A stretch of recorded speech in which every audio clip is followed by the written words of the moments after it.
the violation of constitutional rights involved in the arrest, the trial, conviction, and then the subsequent treatment in the U.S. Prison system are an assault on all of our rights of all working people. What the five have been subjected to will be familiar to something like how many are in prison, 2 million others behind bars in the country. There was a systematic FBI, I think there was other intelligence agencies, operation against the Cuban Five, began in 1995, and it included wiretapping, room bugs, and they even had their apartments burglarized in this period. Clear violation of their rights, clear violation of the amendments to the Constitution and Fourth Amendment protections. Their treatment of 17, after their arrest, being in solitary confinement for 17 months. I think if you add them all together, the months and stuff, it's over 30, I believe. It's what they call the hole, and they're also put in something below a whole box if you read closely about the case. This was severe isolation punishment against them. It was meant to break them through their entire time after their arrest. They tried to break these tires. The denial of sticking to political rights for a second. The denial of visas, which I mentioned, two of the whys, but then there's something more. If you read about how they were denied, how many times they were denied. And one time, Gerardo's wife got to Houston, and they deported her from Houston. And some of the treatment is just really outrageous. But then there's a question of normal visitation rights. It made it very difficult for the families of the Cuban Five to come. You've got to keep in mind what's going on in the U.S. prisons too. At Antonio Guerrero's prison, 30% of the time it's in lockdown. So sometimes the family members will come to visit them and they cannot go into prison. I know of Ramon's family, when he was in Yuma, Texas, waited a month and had to return to Cuba. It was a lockdown the whole time.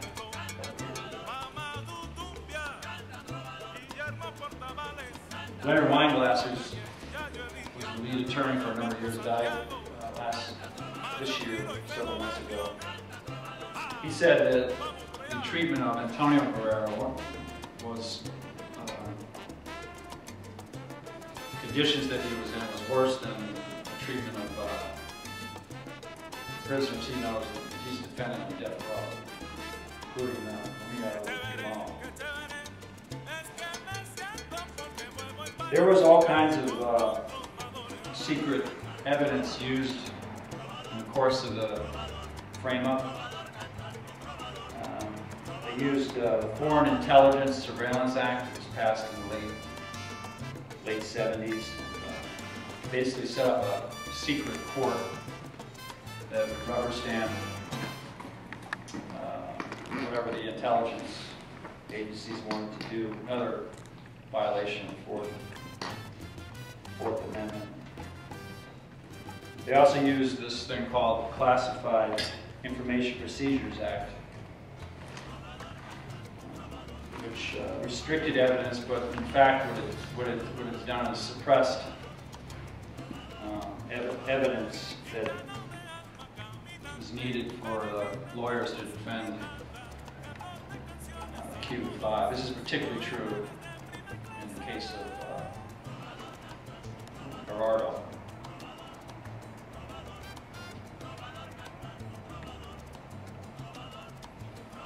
The other key thing in violation of their rights was the again, the amendments to the Constitution, the Sixth Amendment, they were not given a fair trial. They were denied a fair trial. The defense, at different times, different years, put forward motions to move the trial. I think it was seven different ones that I recall, and they were denied every time. The argument was, oh, Miami's changed. It's true, Miami has changed. It's not beholden by the right-wing Cubans. It's nearly not even close to what it used to be, but it's still not a place you're going to get a fair trial. But the government argued, oh, well, you know, it's. And then a year after the convictions, talk about a double standard in a different case. The government argued in Miami that they couldn't get a fair case in Miami because of the prejudices in the Cuban community. I mean, that's all documented. What's his name? Ashcroft was involved in that. From the Bush administration. And then what about these U.S. paid journals? How are you going to get a fair trial? All these lies and scurrilous attacks on Cuban Five is taking place while the trial is going on. So that's a clear violation. Lawyers argue, and any sane person would argue of being denied a fair trial, as well as the Fifth Amendment of due process. There's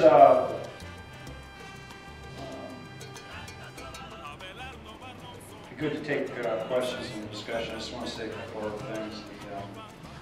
If you recommend follow the case,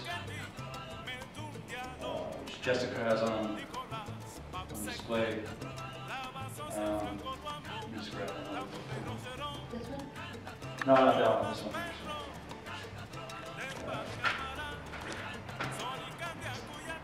That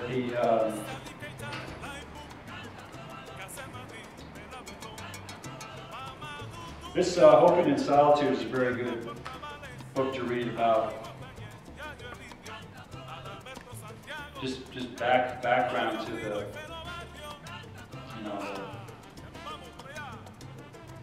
treatment that the Cuban Five got. It has the story in there about when they were trying to break René González after he was arrested. They arrested his wife and actually put her in prison for a couple of months, and they didn't allow any of her letters to go through to him. And you can imagine he's in prison, doesn't know what's going on with his wife. And they were trying to get him to confess. Because they did get 5 people to early on. That's another story. But so all this was going on, and then just to drive into her point, they brought her to where he was. She was in her orange jumpsuit, shackle or whatever. I believe she was shot, I'm not sure, but and then he says to her, "Hey, you look good in orange." And so it shows the kind of person. They underestimated the government. These Cuban Five, they're extremely strong. They're the best,